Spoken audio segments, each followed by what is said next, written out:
Why a married man keeps an emotional thread tied to you. Carl Jung. Have you ever felt that there is something invisible connecting you to someone who shouldn't be so present in your life? A married man who doesn't completely disappear, who always finds an excuse to keep in touch, who seems to carry you inside him even when he's away. Maybe he sends that message in the middle of the night, shows up in places you used to frequent, or simply keeps you alive in his mind in ways he himself doesn't. Understand, it's not love in the romantic sense, it's not just physical desire, and it's definitely not coincidence. It is something much deeper and disturbing. Carl Jung discovered that there is an invisible emotional thread that connects two souls in ways that defy all logic and morality. This thread is not broken with marriage, distance, or time. And when you understand what really keeps this man hooked to you, you'll realize that it reveals dark truths about the male psyche that no one dares to talk about openly. 1. The invisible thread that no one sees but everyone feels. There is a connection that transcends the physical world and settles in the territory of the unconscious. When two people share moments of genuine vulnerability, something forms between them that can't be erased with rational decisions or external compromises. This link operates at frequencies that the conscious mind does not control, manifesting in intrusive thoughts, recurring dreams, and a persistent sense of presence even in physical absence. The human psyche creates these emotional bridges as a mechanism for preserving what has deeply touched the soul, regardless of the moral or social circumstances involved. For the married man, this thread represents a profound existential dilemma. He didn't consciously choose to keep it active, but he also can't just cut it by force of will. The connection persists because you have accessed layers of your personality that remain dormant in his official relationship. While marriage is often structured around social roles, shared responsibilities, and predictable routines, the bond with you touched on more authentic and primal aspects of his male identity. This authenticity takes root in the unconscious much deeper than conscious agreements. The most disturbing aspect of this dynamic is that the thread is strengthened precisely by what cannot be fully lived. The impossibility of materialization transforms the connection into something idealized, loaded with projections and fantasies that everyday reality has never had to test or wear out. While marriage faces bills, domestic conflicts, and the weight of actual coexistence, you remain in psychic territory where only the best aspects of connection are preserved. That doesn't mean it's truer or deeper in essence, but it's certainly more intense in his emotional experience. The male mind, especially when caught between duty and desire, creates psychological compartments to deal with contradictions. He manages to love his wife and simultaneously keep you alive in another dimension of your inner reality. It is not hypocrisy in the moral sense, but rather a natural fragmentation that the psyche uses to survive unbearable internal conflicts. The thread exists because it needs it to exist, because it represents parts of himself that find expression nowhere else in his life. 2. The woman who lives in the shadow of his marriage. You occupy a very specific psychological space in this man's inner architecture. It is not the position of the wife, with all its practical demands and social expectations, nor the position of a casual fling that can be discarded without emotional consequences. You inhabit an in-between zone that concentrates emotional intensity without the responsibilities of formal commitment. This position, while appearing secondary outwardly, can be primary in his inner world, taking up much more mental and emotional space than appearances suggest. The official wife carries the weight of concrete reality, financial decisions, domestic routine, children when they exist, extended families, long-term plans. This function, as important as it is socially, often distances the couple from the primitive emotional connection that exists between man and woman on deeper levels. The relationship becomes functional, operational, a life partnership that fulfills practical purposes but does not necessarily feed the masculine soul in its most hidden layers. This is where you come in, filling emotional spaces that marriage left empty. What makes its position so powerful is precisely its unofficial nature. You don't make real-world demands. You don't demand accountability for money or time. You don't turn intimate moments into negotiations about household chores. For him, you represent freedom in the midst of the prison of adult obligations. When he thinks of you, he accesses parts of himself that have been buried under layers of responsibility and social expectations. You are the living memory of who he was or who he might still be if circumstances were different. This dynamic does not necessarily diminish how he feels about his wife, but operates in completely different registers of human experience. One thing does not cancel out the other in the male emotional geography. He may have built a lifetime with his wife, share history, children, patrimony, and still keep you as an emotional reference in territories that marriage never reached. You live in the shadow not because you are less important, but because you represent aspects of his soul that need to remain hidden in order for the visible structure of his life to continue functioning. If you want to understand why a married man keeps an emotional thread tied to you, it's an unconscious pattern explained by Carl Jung. Jungmethod, pinned in the first comment. 3. Because he can't forget you. Genuine forgetting only happens with that which has not made a real impact on the psychic structure. When someone touches deep layers of personality, they leave marks that are integrated into the person's own identity. You are not a memory that he can file away and eventually erase. You have become part of the internal narrative that he tells himself about who he is and what he has experienced. Every time he accesses certain emotions, certain desires, certain vulnerabilities, he finds you there, not as an external memory, but as an internal component of his own experience. The emotional intensity you shared created neurological and psychological associations that do not unravel by conscious decision. Certain stimuli in the environment, music, smells, places, times of the day, automatically activate the memory of you because these connections were recorded in states of high emotional charge. The human brain works by association, and the more intense the emotion during memory formation, the more permanent and accessible it becomes. You're literally programmed into his nervous system in ways that he doesn't control. In addition, there is a component of incompleteness that keeps the obsession active. When something ends abruptly or is suspended without adequate resolution, the human mind continues to process it in the background, seeking closure that never comes. If your relationship didn't come to a natural end, or if it was interrupted by external circumstances rather than internal burnout, his psyche continues to work on that story as if it were still happening.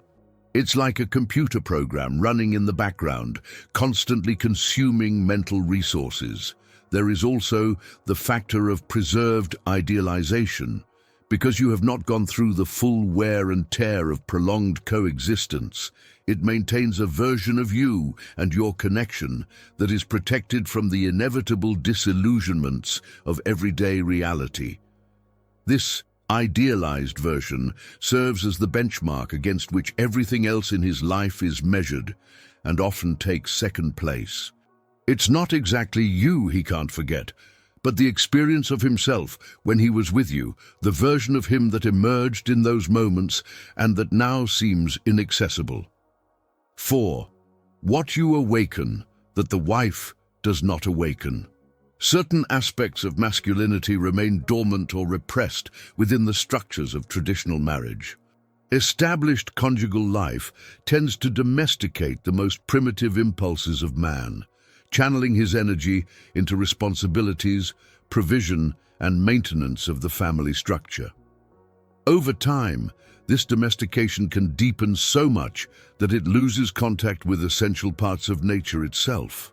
You represent the opposite of this domestication, a space where wild and uncivilized aspects of his masculinity can emerge without judgment or practical consequences. The fundamental difference is in the authenticity of the mask he wears with each one. In marriage, especially after years together, he developed a specific persona that meets the expectations and established dynamics of that relationship. This persona can be loving, responsible, and committed, but it is also limited by behavioral patterns crystallized over time. With you, he has accessed or still accesses layers of the personality that do not have space to exist in the official relationship. Not necessarily better or worse versions, but different and perhaps closer to the real core of his identity. There is also a dimension of challenge and unpredictability. Established relationships tend to be stable and predictable, which generates security, but can also numb the male nervous system that has evolved responding to challenges and achievements. You can represent uncharted territory, unpredictable responses, a dynamic that keeps him on his toes and engaged in ways that the familiarity of marriage can no longer elicit. This activation of the nervous system creates an association between you and sensations of being fully alive. The sexual issue often operates in completely different registers as well. In a long marriage, physical intimacy can become routine, predictable, even mechanical. With you, whether due to novelty, the burden of prohibition, or the absence of marital obligations, his sexuality manifests itself in a more intense and less repressed way. It is not necessarily about techniques or physical appearance, but about the psychic energy involved in the act. You awaken the predator, the conqueror, the raw man whom domestic life has gradually neutralized. 5. The emotional prison he created alone. The emotional thread that connects you to you is not only a bridge, it is also a chain. He has become a prisoner of a connection that he cannot fully live, but cannot abandon either. This condition creates a state of constant psychological tension where none of the realities of his life offer complete satisfaction. Marriage lacks the emotional intensity that you represent, but you lack the legitimacy and concreteness that marriage provides. He lives in the worst of both worlds, always divided, never whole anywhere. This internal fragmentation exacts a very high psychological price. The human mind seeks coherence and integration, but it is forced to maintain separate compartments that can never meet. One part of it belongs to official life, another part remains tied to you, and these parts need to be kept isolated so that none of the structures collapse. This constant effort of internal management is exhausting, consuming vital energy that could be directed towards growth or genuine fulfillment. Guilt operates in multiple layers in this dynamic. He feels guilt towards his wife for keeping you alive inside him, for inevitable comparisons, for emotional betrayal, even when there is no physical betrayal. At the same time, they may feel guilty about you for not being able to offer more, for using the connection as an escape without being able to legitimize it socially, for keeping you in a position of indefinite waiting. This multidirectional guilt does not lead to change, because change in any direction implies painful loss, so he remains paralyzed. The most tragic thing is that he built this prison, brick by brick, with his own choices or lack thereof. No one forced him to keep the thread alive. No one stopped him from making definitive choices in some direction. Prison exists because some part of it needs it to exist, because the tension between two worlds, painful as it is, still seems preferable to committing oneself fully to a single path. He became addicted to his own internal division, to the fantasy of being able to have everything without really having anything completely. 6. Signs that the wire is still connected. Emotional connection manifests itself in specific behavioral patterns that reveal the active presence of the bond. Messages that arrive at strategic times when the rational guard is down, usually late at night or in moments of emotional vulnerability. These communications rarely have an apparent practical purpose, serving only to confirm that you still exist in his reality and that he still exists in yours. The frequency may vary, but constancy over time demonstrates that you are not an occasional thought, but a permanent presence. Another strong indicator is persistent interest in your life through indirect channels. He monitors social networks, asks about you to mutual acquaintances, keeps himself informed about your achievements, relationships, and life changes. This behavior reveals that you take up significant mental space, even when there is no direct contact. The need to know about you is not a casual curiosity, it is a way to keep the connection active, even in distance or silence. Body language and micro-expressions when you meet casually or in social situations give away a lot. Unusual nervousness, changes in tone of voice, difficulty maintaining normal eye contact or, on the contrary, excessive intensity in the gaze. The body does not lie in the same way that words lie. If the presence of you visibly destabilizes it, even if the interaction is superficial, the wire is not only connected, but actively vibrating. There is also the constant comparison pattern. He mentions you in contexts where it wouldn't be natural, brings his opinions to conversations, uses you as a reference even when it's not appropriate. This behavior indicates that you have become the internal standard against which other experiences are measured. When someone occupies so much mental space that it becomes an automatic reference, the connection has transcended the rationale and settled in the deep structures of the psyche. The refusal to establish definitive borders is perhaps the clearest sign. If he keeps doors open, avoids categorical closures, preserves possibilities even if impractical, he is consciously choosing to keep the thread active.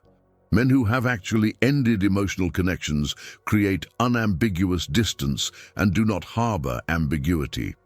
Deliberate ambiguity is a confession that he is unwilling or unable to sever the bond. 7. The psychological price he pays for it. Living torn between two emotional realities has devastating consequences for psychological integrity. Internal fragmentation prevents the development of a cohesive and authentic identity.